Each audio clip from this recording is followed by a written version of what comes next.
Hello, welcome to another lesson. In this lesson, we are going to be learning password cracking. We'll use John the Ripper and Hashcat to crack password hashes using word list attacks. This demonstrates why weak passwords are dangerous. Let's dive in. Before we start, ensure that you have your Kali Linux open and running. Now, what is password cracking? Password cracking recovers plaintext passwords from their hashed representations. Systems don't store passwords in plain text, so they hash them using algorithms like MD5 or SHA-256. A hash is one way. You can't reverse it mathematically, so we try millions of possible passwords, hash each one, and compare it to the target hash. When they match, we've cracked the password.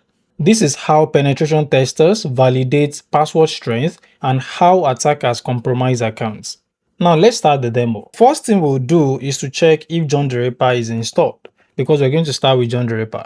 And to check, you can just type John and you hit enter, and you can see that John the Ripper is installed. As you can see here, John the Ripper 1.9.0, Jumbo, and so on. If you do not have John the Ripper installed, what you can do is to run sudo apt update to update your machine, and after that you can type sudo apt install John then -y and you run it. The moment you can run those two commands, John the Ripper will be installed in your Kali system. Next, let's create test hashes. You want to create some password hashes to practice cracking. And to do that, I'll first make a directory, so I can just go to the directory where I put my project. So I can come to projects, and here I can create a directory. I use -p, then I type password cracking. So after creating the directory, I will move inside the directory by typing cd, then password cracking. Now I'm inside the password cracking directory.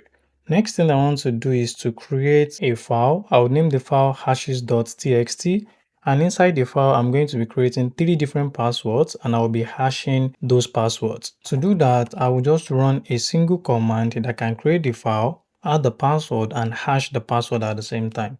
And to do that, I'll use echo-n, then the password, I'll use password 123 first. After that, I will use a pipe here. Then I want to use MD5, so I will use MD5 sum, word quote, -d, then -f, 1 greater than sign, because I'm writing to the file. I'll be hashing password 123 using the MD5 hash algorithm, and I'll be storing it inside hashes.txt. So I'll run this. After that, I want to create another password. I can name this admin, but this time around I'm not just writing to the file, I'm appending. Now the difference between a single greater than sign and a double one is that a single one writes to the file and a double one appends to the file. And appending means that you are adding to the content that already exists inside the file. But here, if I'm running a single command again, say I'm using this, what it will do is that it will overwrite the file. That is, it will delete what was there before and then store this one inside. But I don't want that. I only want to add to what is already inside the file. So I'll run this, and after that I can append another one again, and this time around I want to use query, then I run it.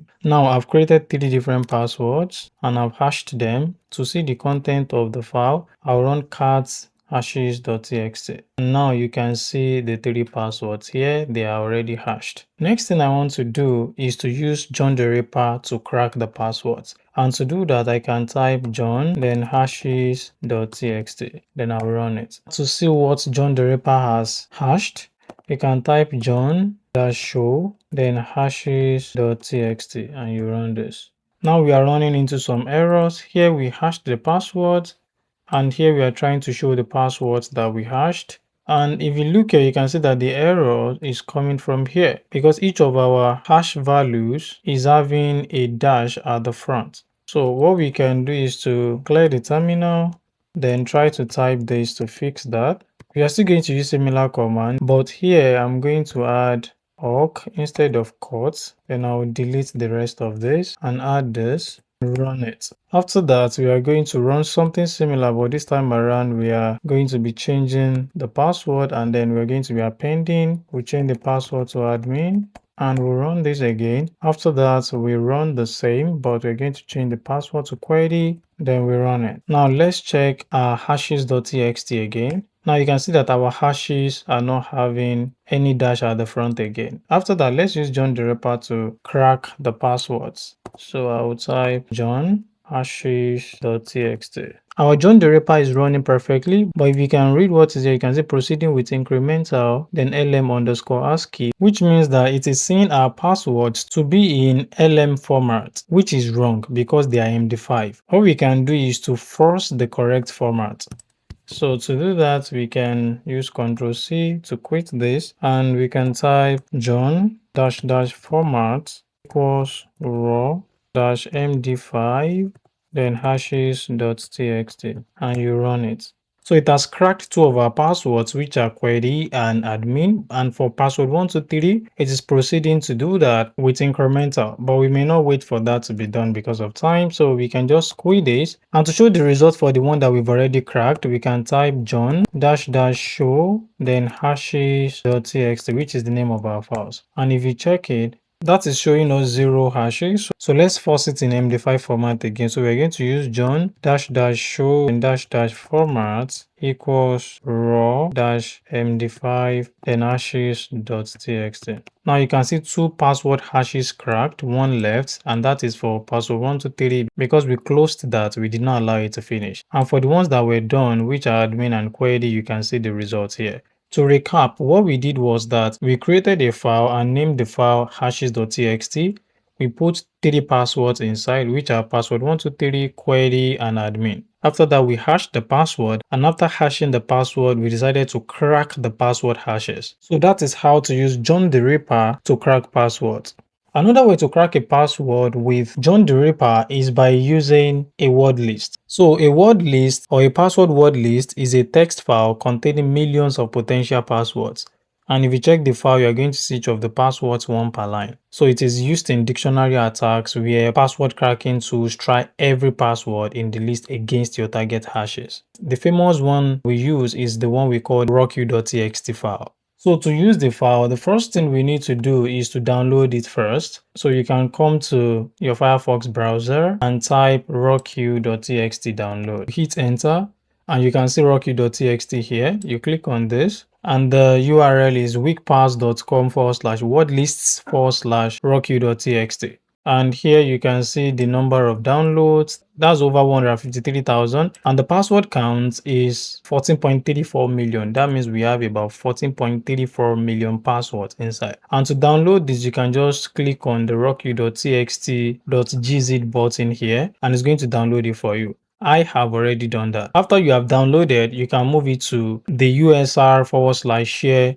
directory. I will show you how to do that. So coming back to your terminal, you can move the rockyou.txt file into usr/share then /wordlist. If you can move it here, you can see that already I'm having rockyou.txt.gz here. So after moving it into this directory, then you can now run sudo then gunzip. You now add the path to the file usr/share /wordlists then /rockyou.txt.gz.